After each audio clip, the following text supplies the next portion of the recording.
presencia de Dios está aquí.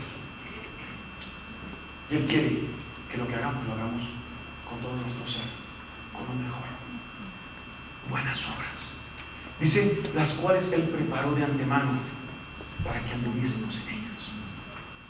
Es decir, no te pongas a preguntarle al pastor, pastor, ¿a dónde tengo que ir para hacer buenas obras?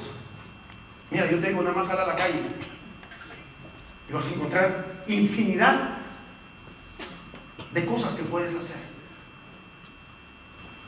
para hacer buenas obras, para ir por la gente que está esperando a alguien que llegue y que se siente en su banca y que tú nada más le digas, Dios te ama. En una ocasión estábamos, veníamos de regreso de Huizachá, que es donde vive Calixto. Íbamos ya para la carretera para tomar el autobús para llegar a la base. Íbamos caminando ahí, pues alegres, ¿verdad? Ya habíamos ido a visitar varias comunidades y nos tocaba llegar a descansar a la base. Sí, cansados físicamente. ¿Por qué? Porque pues ya teníamos más de 15 días que andábamos allá adentro, que habíamos caminado demasiado y bueno, mil cosas, ¿no? Íbamos para allá. Pero antes, días antes, meses antes, nosotros no sabíamos lo que estaba pasando afuera de la sierra. Después nos enteramos, después de 15 días, nos enteramos. ¿Por qué pasó todo esto? Porque el INI sacó un desplegado en el internet donde decía, citamos a todos los médicos tradicionales de tales lugares del país, ¿sí? Catemaco, Puerto Escondido, Real de 14 y puntos importantes en el mundo de la brujería que hay en nuestro país. Y citaron, ahí ellos les mencionan como médicos tradicionales, que comúnmente son llamados brujos, ¿sí? Chamanes, XXXX. ¿Y sabes cuántos llegaron a la ciudad de Cárdenas, que es una ciudad que está a 40 minutos de donde nosotros estamos? Llegaron 500 brujos de todo el país. Y decía ese desplegado, los necesitamos porque hay un grupo de 5 jóvenes misioneros cristianos evangélicos que están perturbando a la cultura PAME.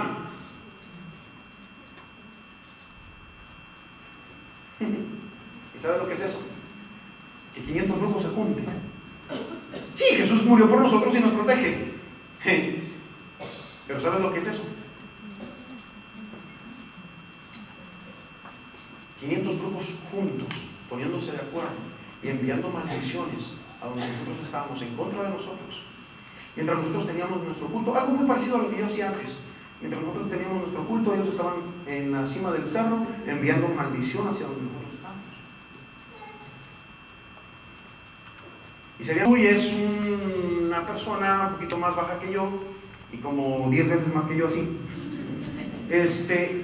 Y era una cuesta bastante larga, pronunciada, no tan empinada, pero sí larga, de varios kilómetros. Y ahí íbamos caminando. Y de repente, como que si nos hubieran puesto botas de plomo en los pies, pero pesado. Y no podíamos avanzar. Y ahí íbamos paso a paso. Y entonces yo le empecé a preguntar a Dios en lenguas, empecé a orar en lenguas y le empiezo a preguntar a Dios, bueno Señor, ¿qué está pasando? Dios ha dado el discernimiento de espíritu. Y empecé a ver lo que sucede en el ámbito espiritual. Y empecé a ver millones y millones de demonios. Y volteo, me dice, mira hacia arriba a tu lado derecho, ahí en el cerro, y miro hacia el lado derecho arriba, ahí estaba un hombre enorme, con una capa negra cubriendo toda la zona Shirui, y con 2 carros enormes a su lado. O sea, era la potestad, el que gobernaba ese lugar, idolatría. Y me dice, empiecen a orar. Y empezamos a orar. Y le digo a Mauricio, ¿sabes qué? Y Mauricio es de esas personas que, ¿qué estás viendo? Dímelo, explícamelo, ¿cómo son? ¿En dónde están? ¿Qué hacen? Y espérate, brother, vamos a orar. Porque el Señor dice que nos pongamos a orar. Pero dime cómo son. Y ahí le tenía que explicar cómo era cada chamuquín. Y bueno, y ahí íbamos caminando y casi de veras llorando, subiendo aquella cuesta. Y le digo, Timo, apúrate. Dice, no puedo caminar. Gordo, apúrate. El gordo venía como 100 metros más atrás. Chuy, apúrate. Y Chuy me grita, es que no puedo caminar, hermano. No puedo caminar, voy. Y pues seguíamos haciendo el intento y avanzando. Y seguíamos luchando, guerreando, empezamos a orar, esperamos a Timo, se nos unió, estuvimos orando, y íbamos orando, pero caminando de veras, paso a paso. La pesadez era tal. Y cuando de repente escucho la voz de Dios, y para eso ya pasaron horas, no fueron minutos, fueron horas, y no habíamos avanzado ni 1,5 kilómetros, todavía no habíamos llegado ni a la mitad de la subida. Y el Espíritu Santo me dice, pelea, porque te voy a dar la victoria. Y empezamos, le digo, Mauricio, vamos a orar más, vamos a clamar, vamos a gemir. Y empezamos a gemir y a orar y a clamar en lenguas, en español, en todos los idiomas. Empezamos a clamar y a orar y a pedir el auxilio de Dios. Y estamos en eso cuando de repente, después de otro buen rato, unos 40 minutos o 1 hora, la voz de Dios me dice, voltea, mira hacia atrás. Y entonces yo miro hacia atrás y veo miles de millones de ángeles que venían, pero así como rayos de luz.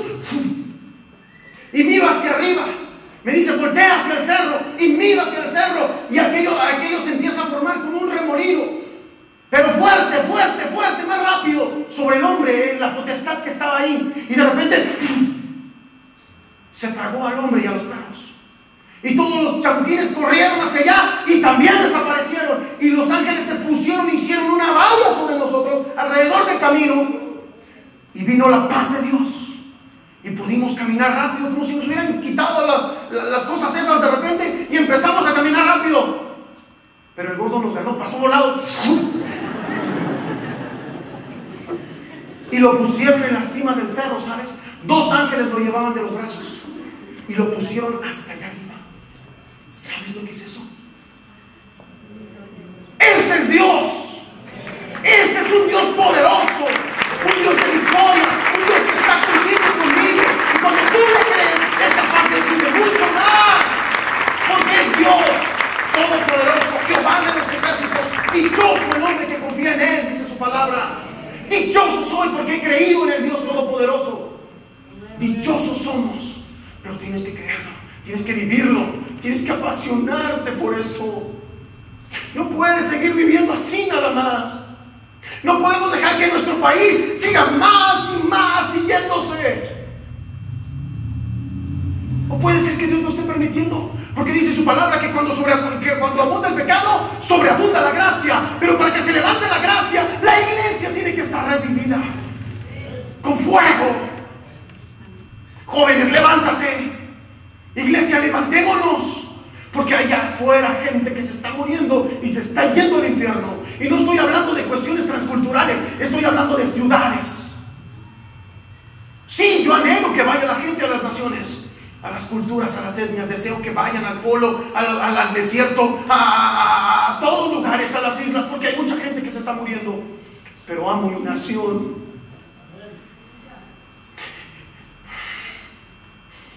Y me duele. Mi esposa y yo clamamos porque la iglesia se levante, pero muchas veces estamos tan cómodos.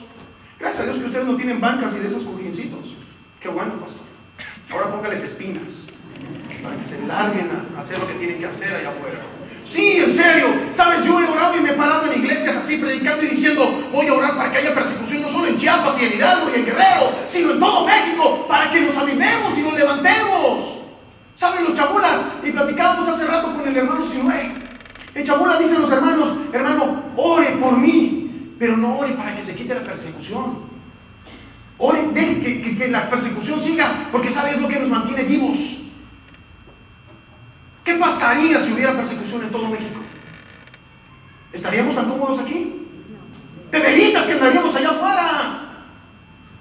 Los chamulas andan allá afuera predicando y les vale si les van a volar un brazo con un machetazo. Les vale gorro si les van a quitar la vida. Lo que ellos quieren es vivir, no dejar que no se vaya ese fuego que sienten. La iglesia tenemos que hacerlo. Y no lo hagas porque yo estoy llorando, hazlo porque tú estás convencido. Porque esto no es cuestión de sentimientos. El cristianismo no es cuestión de que lo sienta hoy y mañana, no. El cristianismo, el ser un discípulo de Jesús, el ser un seguidor de Jesús, es convicción. Yo estoy convencido de. Yo decido todos los días amar a mi esposa. No es un sentimiento nada más, porque me enamoré de ella. No, yo decido todos los días amar y respetar a mi esposa y a mis hijos. Yo lo decido yo. Yo determino cada madrugada cuando oro por mis hijos y por mi esposa. Determino respetarla y amarla. A ella y a mis hijos. Y respetar obviamente primero a mi Dios. Y amarlo y servirle con todo mi ser. Porque yo dije que me iba a desgastar todos los días sirviéndole. ¿Sabes? Me comprometí con lo que dije. Pero ¿sabes? Lo hago con todo mi ser. No hay cosa mayor en mi corazón que eso. Amar y servir a Dios. Hay buenas obras allá afuera que te están esperando a ti. ¿Sabes? Yo no quiero estar en tus zapatos. Porque el día que Dios te llame a cuentas, te va a decir: ¿y por qué no hiciste esto y aquello que te dije? ¿Por qué no lo hiciste? Si yo te dije que lo hicieras. Yo no quiero estar en tus zapatos, ¿sabes? Porque ¿sabes qué va a pasar?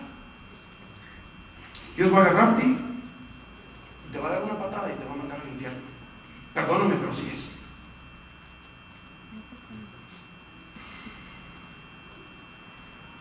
Así es. Yo no quiero estar ahí.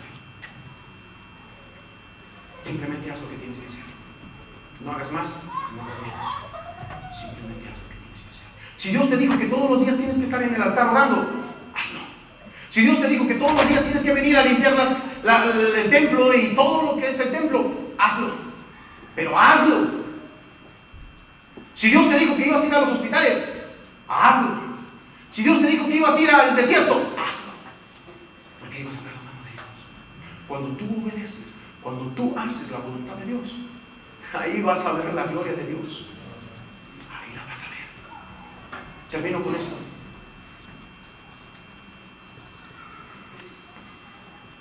Yo hice un pacto con Dios. Señor, cuando estaba ya en la sierra, Señor, yo quiero hacer un pacto contigo, le dije. Mis padres ya están viejos, están muy delicados de salud, desde hace buen rato, y Dios los ha guardado y los ha mantenido. Y yo le dije: Señor, tú sabes, en ese tiempo no recibía ni un peso de nadie. Y así sucedió por mucho tiempo, pero yo le dije: Señor, vamos a hacer una cosa. Yo voy a hacer lo que tú me mandes a hacer. Y yo te pido que guardes y protejas y suplas necesidades de aquellos que están en mi corazón. ¿Sabes? Hasta este momento Dios ha sido fiel. Y Él va a ser fiel siempre. Porque Él cumple su palabra. Y yo me comprometo con eso cada día, ¿sabes? También estar ahí. Estar ahí. Hay una parábola en la palabra que dice que el dueño de la viña o de la hacienda o del rancho, como le quieras llamar, dice que iba cada cierto tiempo y contrataba, ¿verdad? Y fue uno y contrató a la primera hora, a la tercera hora, a la sexta hora, a la novena hora, hasta la 11ª hora. Y muchos hablan, ¿verdad?, del pago que recibieron cada uno de ellos. Pero yo lo que veo, yo voy más allá, porque lo he aprendido de parte de Dios. Yo lo que veo no es el pago que recibieron, sino la esperanza de esos que fueron contratados en la novena, en la 11ª hora, de estar esperando y diciendo: Señor, aquí estoy, papá, mírame, patrón, aquí estoy. Tal vez no soy el más apto, pero yo quiero hacer el trabajo.